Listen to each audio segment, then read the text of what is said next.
Virgo, it's so great to have your company again this last month of 2023. Let me just adjust this camera. Oh, how are you all? I've got your horoscope here, but I'm just meandering into the reading for the month. And I'm looking in particular at the placement of the Sun and Mars and Mercury in your fourth house as the month commences. This is a bit of a turbulent energy.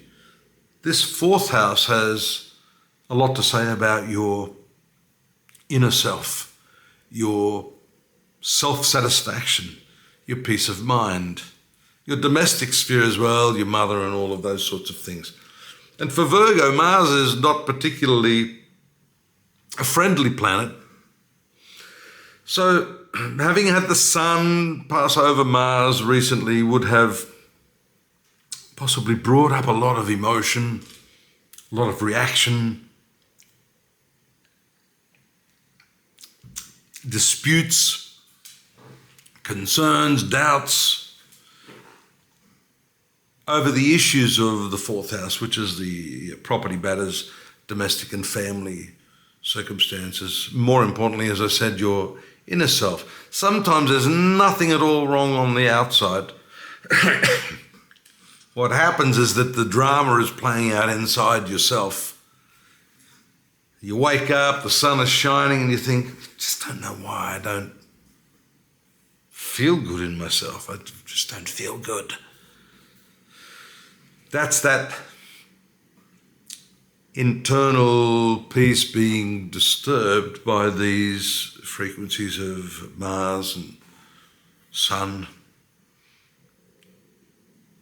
And we see also the additional hard aspect of Venus, one of your better planets, against Pluto. Venus is the finance planet. It also has jurisdiction over your luck and to some extent your future karma.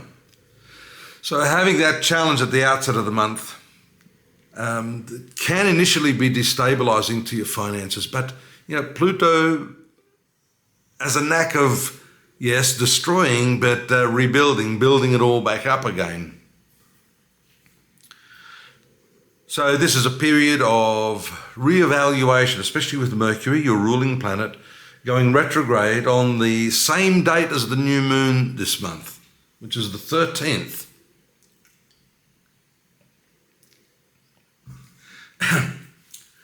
That takes place, in your fourth house again.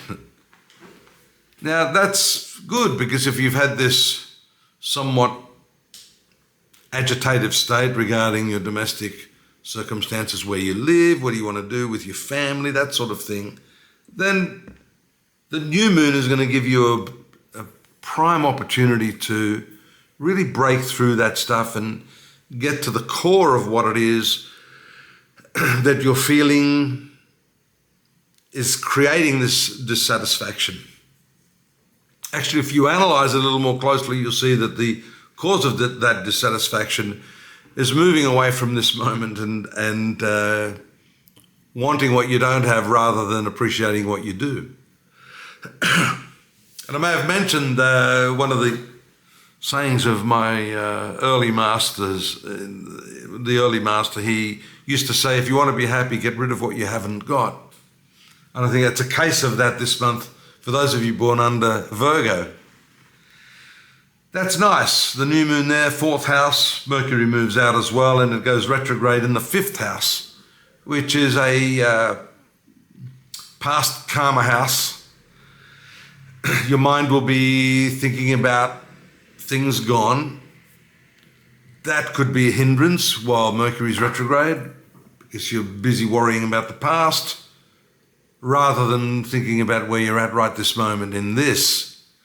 So a bit of a challenge this month for you to maintain that focus, that presence in everything that you're doing. Fifth house is creativity.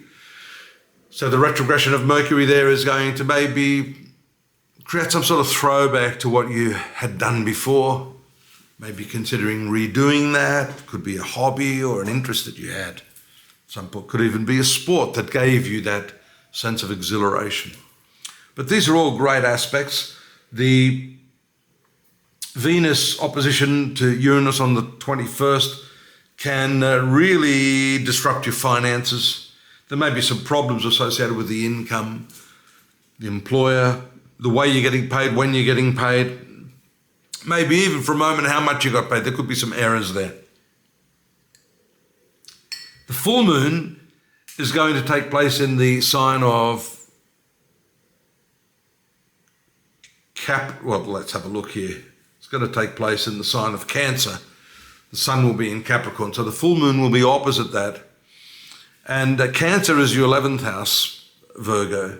So this has a really emotionalizing effect on your friendships and the people that you meet at this time. There could be a really nice, warm, fuzzy feeling with someone you happen to bump into after this full moon. So it's a nice set of patterns for you.